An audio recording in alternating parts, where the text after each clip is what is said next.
Hi, I'm Sam Hawley, coming to you from the lands of the Gadigal people. This is ABC News Daily.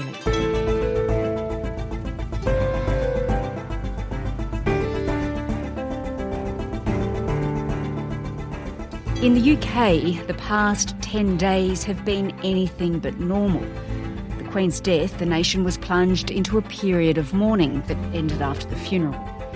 Today, former Chief Foreign Correspondent Philip Williams reflects on what unfolded and what it says about the British psyche.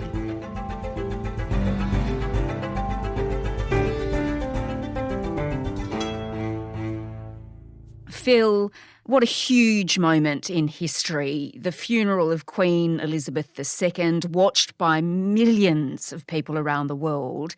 At its heart, though, I guess we should remember there was a real family grieving for a mother, a grandmother and a great-grandmother. That's right, and it's really been quite extraordinary watching the interplay of those two competing elements that the public wants to see the royal family. Millions of people have watched on television. You've had thousands, tens of thousands, hundreds of thousands of people filing past her coffin, even as the royal family are up there standing guard. So at every moment there is public gaze as well as this private mourning. In the lead up to the funeral, there were 10 days of mourning. You've been there for that and you've managed to pick up a bit of a flu. It's incredible though, a huge 10 days, barely anything went wrong, did it? That's right. And look, there's no accident to that. This operation was called London Bridge, and it's been in the making for decades, really. They have had to plan, the palace officials, the police, even the army, everybody involved in this massive security operation have had to plan for this event. No one knew when the Queen was going to die, but they all did know that when she did pass, it would be probably the biggest public event in the history of this nation. One thing that the Brits do extremely well is these sorts of security and pageantry and official sorts of operations. And they did it without paralysing the City of London.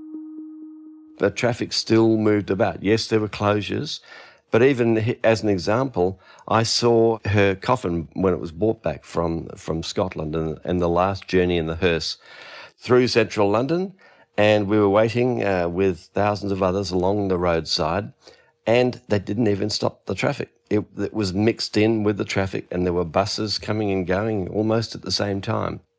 Tell me, Phil, a bit more about those past 10 days ahead of the funeral, because they're not normal, are they? I mean, there was nothing really normal about that. No, really the nation practically stopped.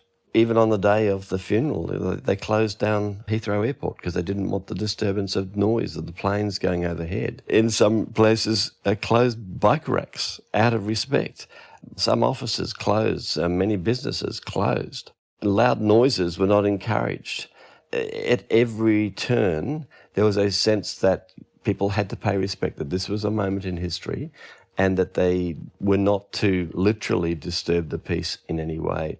Anything that is seen as disrespectful is simply not on. And as reporters, in major situations, you usually have to get the piece to camera, which is you talk with whatever major event is behind you at that time. It binds you into that process. But you would not do it on this particular occasion, simply out of respect, because especially the British, if they're around, would take great offence at that, and you'd soon know about it. And as you mentioned before, the queue to view the Queen's coffin, I mean, that was extraordinary. You know, Sam, for me, that really said it all, that incredible queue that snaked back 8 kilometres. In fact, they had to even stop people joining at 8 kilometres because they couldn't handle them. It's not the same as looking on the television. You've got to be there to know what the atmosphere really is like. By the time we get over there, I'll be buckets of tears, you know.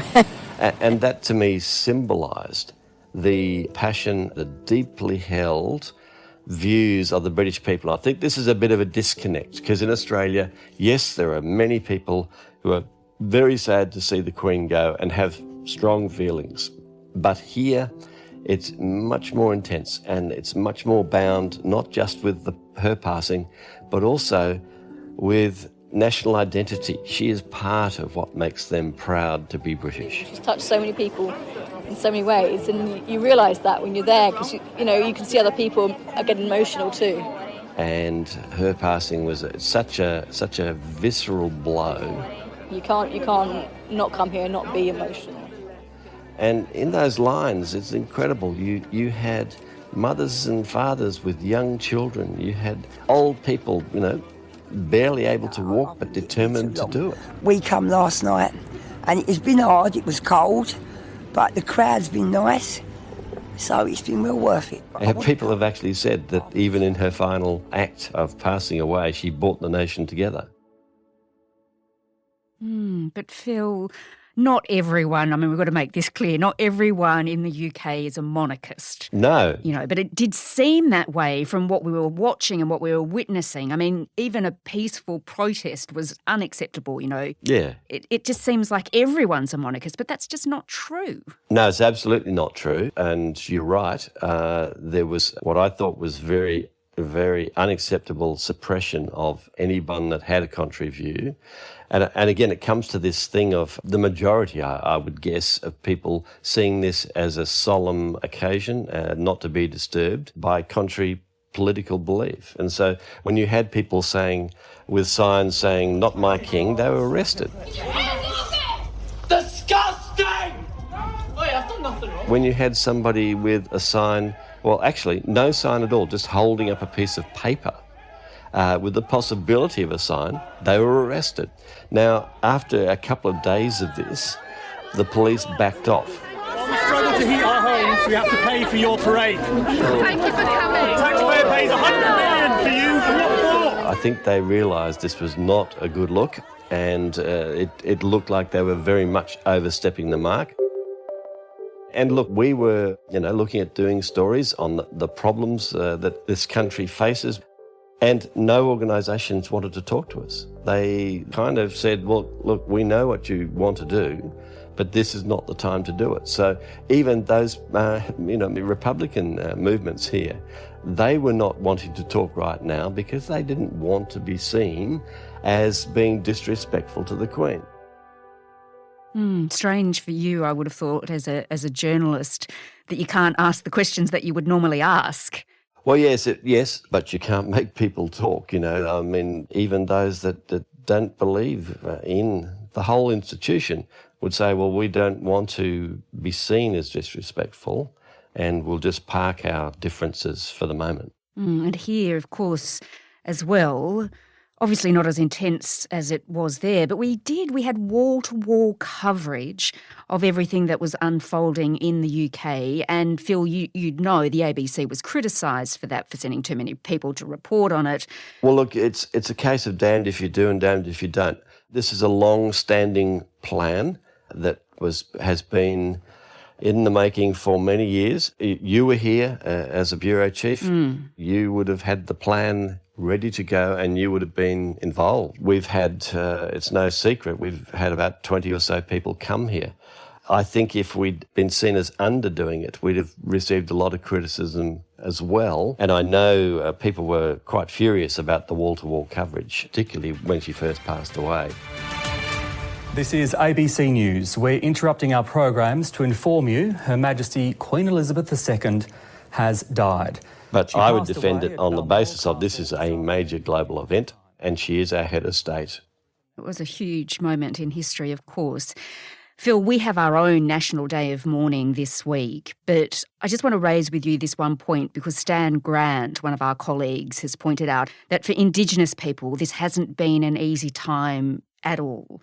He wrote about that we're not allowed to talk about colonisation, about the empire, about Aboriginal sovereignty, about a republic, that we're just sort of banned from talking about it.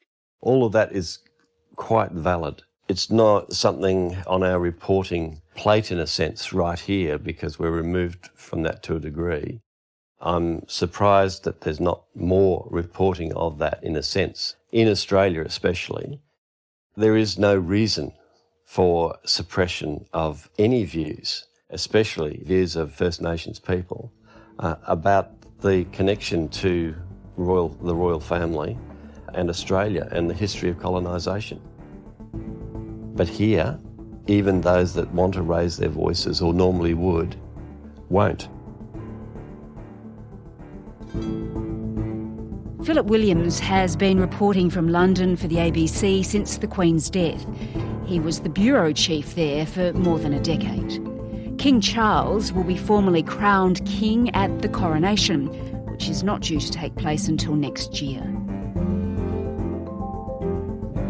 This episode was produced by Sydney Peed and Sam Dunn, who also did the mix. Our supervising producer is Stephen Smiley. I'm Sam Hawley. ABC News Daily will be back again tomorrow. You can find all our episodes of the podcast on the ABC Listen app. Thanks for listening.